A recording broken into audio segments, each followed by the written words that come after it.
Let's go software. Let's go. Let's go.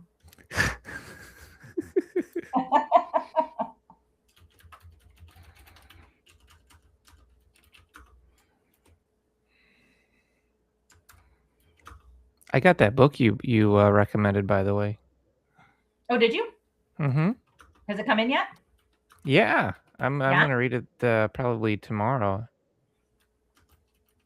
I found it pretty interesting. I haven't like started reading it fully, but we've been thumbing through it, and Lee's been reading it too. So Oh, awesome. Yeah, let me get into it, and then maybe we talk about it. yeah, it's great.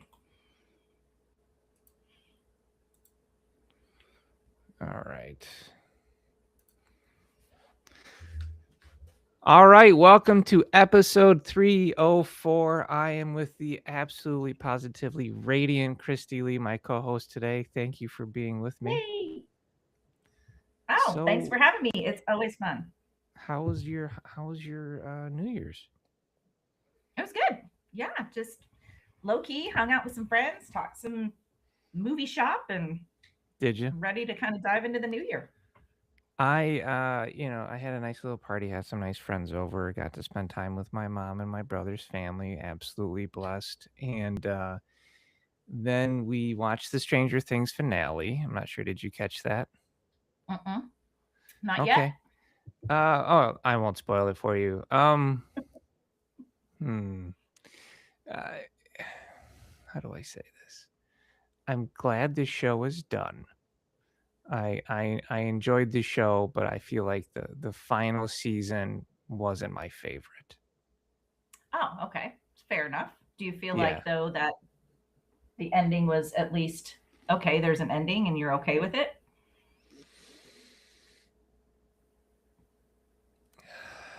The ending was earned, but feel like they could have committed to a darker ending that they chose to leave more open, which I assume is studio pressure for prequels or sequels. Yeah, that or the fact that they knew that this probably finale, at least the finale for sure, was going to be major and they were going to try to get it in some theaters and get it Yeah. more, distribution and on more screens. And so they were like, well, we can't go too heavy on that because, I I wanted I wanted it heavy. I wanted it dark. I wanted deaths. Let's kill off some characters. And yeah, I think you could have had some nice closed arcs that way, but I really think there is just this business model of we have to keep all of our doors open no matter what, and then I uh-huh. think that can limit your storytelling. Of course, I think the Duffer Brothers are great. I mean, they're brilliant. They created this thing that was supposed to be a one season limited arc, and it was so good it turned into multiple seasons and a huge Yeah, fan base. yeah, yeah. But I think you're right. I think there's a fear that if you close off too many of those opportunities or close those doors, Yeah. you can't bring them back. So Marvel already did the whole, well, let's just create a multiverse so we always have the reason to bring something back. But nobody can Yeah, do that now. So yeah. That's brutal. That's brutal. Because it can really limit you on some really powerful storytelling. Like, if you kill off a character after a really earned arc, it can really sit with you. But then if you just bring them back, it can really kind of crap on that arc, and yeah, it's a thing. But I don't want to get too far yeah. into that. I did catch Avatar 3 because I know Oh, we okay. talked about it. Yeah. And then you guys at home or listening on Instagram, feel free to ask any questions on the comments and we will answer them for you. All right. So, Avatar 3, I liked it better than 2. I barely remembered 2. I don't know if you remember, we discussed this earlier. We I talked actually about that. completely Yep. forgot about the movie. 3 really feels like 2B. Like it feels like they should have been the same movie, has the real similar feel to it. And then I discovered it's because James Cameron wrote 2 and 3 as one script and then Yeah. And then ended had to up break it up. splitting it. Yeah, and so Mhm. then he broke it up. So it's like, okay, all of that makes sense now because it's like I could see where that comes from. That being said, I think what 2 was missing was essentially that you had Quaritch, who was a human in 1 and then an avatar in 2, but it's the same guy, right? Mhm. Yeah. So I think that's where I kinda lost. I feel like in 2, you're essentially watching the same villain twice as much as I love that character. But with 3 and you have Varang come in, and they're essentially like these Na'vi living on the outskirts, almost like the old, I don't wanna say Mohawks, but like that kind of tribe that's aggressive.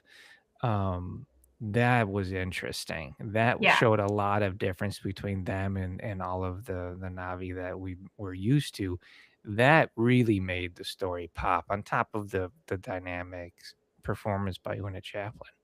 Mhm. So I was like, yeah, that is really what 2 was missing. And then they take, Quaritch's arc and they mimic, Sully's with it so Hmm. that, he starts falling for Varang, but from a darker perspective, and Yeah. I thought that was fantastic. I really did enjoy that. And the theme of rebirth carries throughout the story as well Oh, as sure. it has for all of them. So Yeah. I really think, yeah, I liked it far better than 2. It Then worked for 2? me. Yeah. Interesting. Yeah, I mean, I've heard both kind of sides. I've heard that people just like it the same or maybe a little bit better than the second one. A friend of mine thinks that the visuals in this one are even better than the second one. Mm. Um, but yeah, I mean, I haven't gotten to watch either one of them, so I've just seen the first one. And after kind of hearing the reception on the second one, I was like, well, I don't want to see this now. But I think now that all three of them are kind of out, it'll probably be one of those times that I sit down and just kind of watch all three of them all the way through so that I can kind of absorb the whole thing. I mean, I'm at the point I don't know what's wrong with me. I've decided I'm just going to catch up on franchises. So I started watching the Yeah. Harry Potter movies from episode 1, and I just watch, like, 1 every couple of days. And Had then you not seen them before, or you're just I don't rewatching? I it's been so long. So I was like, "Let's just Okay. catch up on these because the show was coming out, they're working on the TV show, so I Hmm. want to watch all the movies so that when the TV show comes out, I can really kind of, like, compare and contrast. Then from there, I'm going to move into the Fast and Furious movies because I stopped watching after, like, 3. So that's, like, 27 movies I have to catch up to. And then we're gonna get into the Mission Impossible movies because I definitely quit watching those after, like, the 2nd or 3rd. So, Yeah. I've just decided I'm dragging my wife along with this. I'm sorry, but this is what you married. So, this is where we are. This is where we are. Yeah. No, I So, love that. I love that idea. I mean, I I always try to like rewatch a couple before I watch like a new one coming out. for But yeah, sure. just to start from the beginning. Yeah, I love the idea of doing the Harry Potter one just because there is a lot of buzz going on with the series coming out. But Yeah. That's kinda there's a what number of them. did that. And I fall asleep when I watch them, so it's kind of like watching the Nature Channel for me. I'll go Oh right no, out. Yeah, it's like they I was were like, so good "Oh, though. Oh, I sleepy love them. time." Oh, I Oh, love there's it. a Well, which one are you on right now? we started Chamber of Secrets. Okay, so you're just only on Yeah. the second one. Then. Yeah, we're on the 2nd one now, and Okay. yeah, I'll fall asleep and then I'll wake back up and turn it back on. It's pretty By exciting. the time you get to the fourth movie, I think you'll probably stay awake a little bit more. A lot more starts S happening. so do you have any industry news for me? Well, I mean, industry news. I definitely want to talk about. I just want to talk about this interesting Netflix, Warner Brothers, Paramount story Yeah, because it's hit me still with kind it. of going on. I realize and I understand that it seems like Netflix is, Warner Brothers is pretty kind of dug in, and Netflix is dug in that this is going to be their deal. This and they're just moving forward with that. But Okay. Yeah. you know, Ellison and the Paramount gang, they're not letting go, and they're not letting up. Still trying to come back with more offers, and now the narrative is this is going to be really terrible and it's going to be really bad and it's going to destroy movie theaters and we don't want that to happen. And I just keep thinking it's just so interesting. And I remember 2 episodes ago, I asked you, I was like, what is it? What is happening? Yeah. What is there that we're missing? And you mentioned like this aspect of wanting to maybe kind of control a news cycle or a narrative Oh, because yeah, there so is the soft idea of having power. Yeah, soft power, that kind of thing. Yeah. But Okay. then this has been in the back of my mind. And then this week I watched a couple of really interesting YouTube videos that kind of did a deep dive on stuff. And I Fun. knew this, but I didn't really put two and two together. And what I think is really interesting, and this is very interesting for us writers to really know and understand, Okay. is there is a soft power element to it, but ultimately at the end of the day, and the bottom line, this is not even about like owning the IP, which is, yes, it's great to have this IP and these big franchise and this big content, Mm-hmm. but it's the data. And it's Oh, having the data on viewership, on audiences, on watching behaviors, on everything. And not for just sure. because of how many minutes they watch or what kind of genres they watch. The Yeah. science is so stringent that the other day, the example that somebody used in this YouTube video they were talking about was Adam Sandler. And they were talking about kind of the buy deals that Netflix had with people like Shonda Rhimes and Ryan Mm-hmm. Murphy and then Adam Sandler, which I don't think a lot of people really understood the Adam Sandler thing. But a friend of mine last night was like, I realized all of Adam Sandler's movies are on Netflix. And then you think, Oh well, yeah, why? he has a huge deal with them. They love He him. and he has a huge deal with them. Well, it's because they realized and did the study and did the numbers of the amount of people that actually go back and rewatch Adam Sandler movies and how many Yeah, times they do for sure. and how many people go back and rewatching certain like Mm. actors films or actresses films Right. or anything like that. This is a data race. This is a race to have all that information, and Netflix being able to gobble up all this IP with everything from the DCU and Harry Potter and all the big franchises that are under the Warner I like label. that. um, how much power does that give you to know how to dictate how content is made moving forward? And that's Crazy. really unique for writers to really keep in mind because we are going to start coming up against leads and expectations that content and scripts should be written that follow algorithm and format and check boxes, even if the stories aren't solid. Like write a movie for this actor that takes Yeah. place during this time because Mm-hmm. of this. And that's all they want. And story goes out the window. And so it just really gets your mind going. And I wanted to bring that up because it's just like I don't know why I just really didn't put two and two together It on the blow so Adam it Sandler blows thing. this is why it doesn't really kind of dawn on you because you would think Paramount, being Paramount, already has access to a swath of data, Hmm. right? I mean, Warner Brothers has access to a swath of data. I mean, why Netflix's very first hit TV show of House of Cards was a hit is because it took all of its data that it Hmm. had and it created, okay, this actor has the most films watched on our platform. Let's make a TV show for him. And so that's what Yeah. they did. And so they Right. made House of Cards. It was an instant hit. Um, Hmm. you would think these studios already have plenty of data, but it sounds like the more the merrier. The more the merrier. And It's crazy. it's the monopoly idea. It really Yeah, is, for sure. to Wow. monopolize all that. And so I start thinking about that as a screenwriter, where, you know, as we move forward, and because everything's so kind of algorithmically, like even AI driven, right? Mhm. Screenwriters out there, are we ever going to get scripts or shows or films that are discovered because somebody just took a chance, or it was on a whim, or it was just so new and creative and out of the box? Um, Yeah.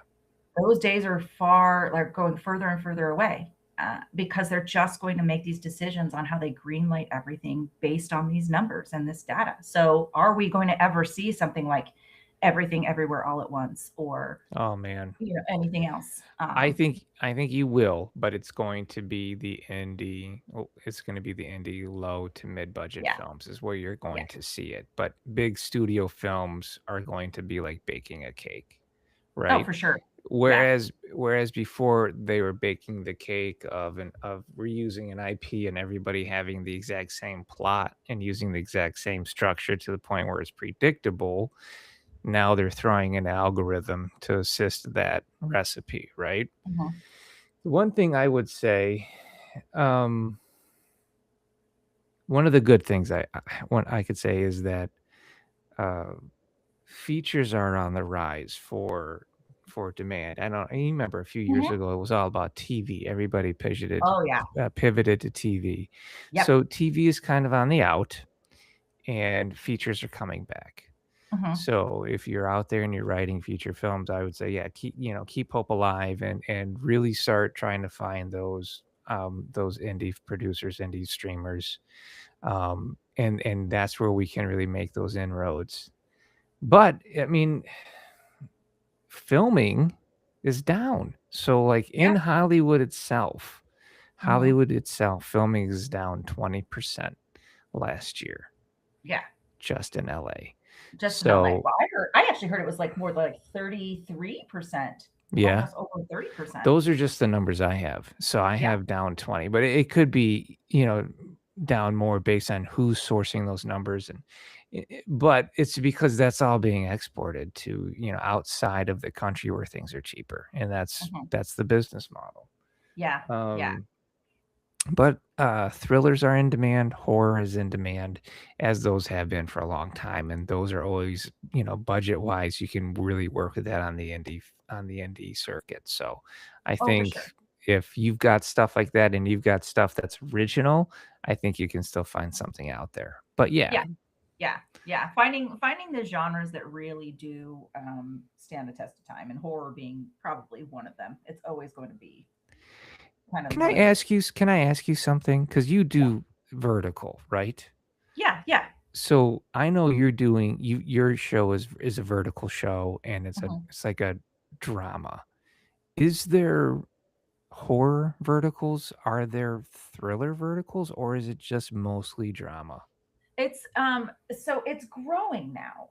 Okay, Essentially when these really started to take off and kind of birth, it was a lot of the romantic comedy, sure. romantic, like dramedy, and then you get into this subgenre kind of stuff. So you get into like the fantasy romance, or what they call romantasy. You get Romanticy. into it's romantasy. That's It's what it is. great. There's mafia romance. There's those kinds of things, and now they really are starting to branch out, where they are trying. Some of the platforms are trying, kind of diving into some of the newer genres. So there have been a few that they've tried to do a little bit more of a horror element, or like a Okay. thriller element. So it is on the rise, and I think that Yeah. they're just trying whatever they can, because again, looking at the numbers and the data, people are just gravitating towards these vertical platforms. Yeah. And TikTok is even now, I just read the other day, TikTok is now going down the road where you can do these like TikTok minis, I think is what they're called. Sure. And Sure. so they're getting into the game of Yeah. making your own like kind of vertical series content. Um, so Sounds yeah, like an evolution. yeah, it's kind of just an evolution. So still something definitely to look into for writers out there. You don't have to just like know how to write romance. They are kind of diving into, some platforms are diving into other genres. So That's what I'm wondering because here's my thought process because Instagram used to be just pictures of pretty people. That's all sure. it was pretty people and food. And then I want to say it was Vine or yeah, it was Vine started doing like the 30-second clips, Hmm. right? Hmm. That got super, Really super small clips. popular. Yeah. Yeah. So then Instagram panicked and then they created Reels, right? So Hmm. then the Instagram Reels became huge and became the main part of the platform, really. Right. You're still getting pictures of pretty people and food, but far less. Um, so that's what I'm wondering now that these verticals are getting popular, Facebook and Metas, they're just going to copy whatever works, right? Oh I mean, yeah. they have Yeah. threads, so they copied, Twitter. So Hmm. that's I'm like, okay, so it's really once you start seeing these bigger social media platforms copying it, then that really is an evolution and the next kind of breakout of filmmaking. So I think it's Yep. very interesting, and I'm Yep. actually really excited for indie um, filmmakers, writers, producers out there, giving them this opportunity for voice because the budget is far more, let's do a 30-second horror short on a vertical, right? Hmm. And we'll do it in the backyard in the woods over Yep. we're having to say, well, we have to spend 30K on this sizzle reel and hope to God it works. Yep. So Yep. I love that idea.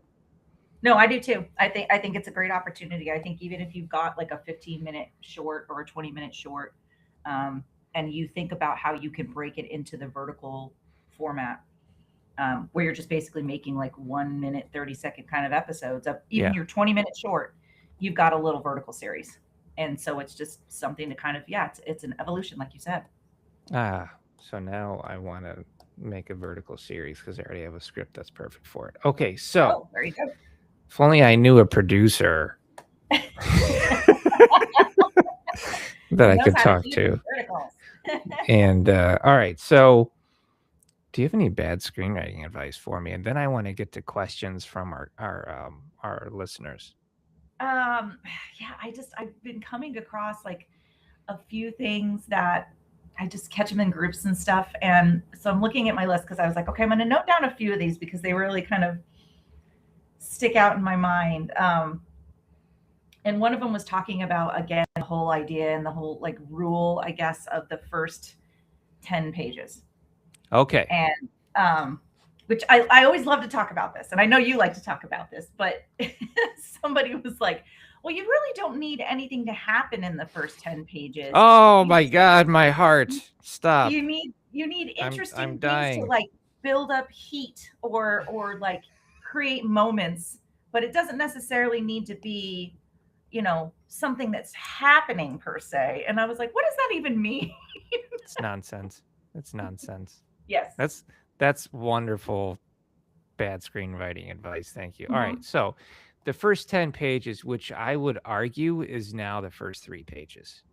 Oh, It, yeah, it, first 3 to it 5 for sure. Yeah, it Yeah. used to be the first 10 pages, producers would give you 10 pages, and then if you didn't grab them by page 10, you're done. They will not Mhm. read the rest of it. I will argue it's the first 3 pages and sometimes even the first page.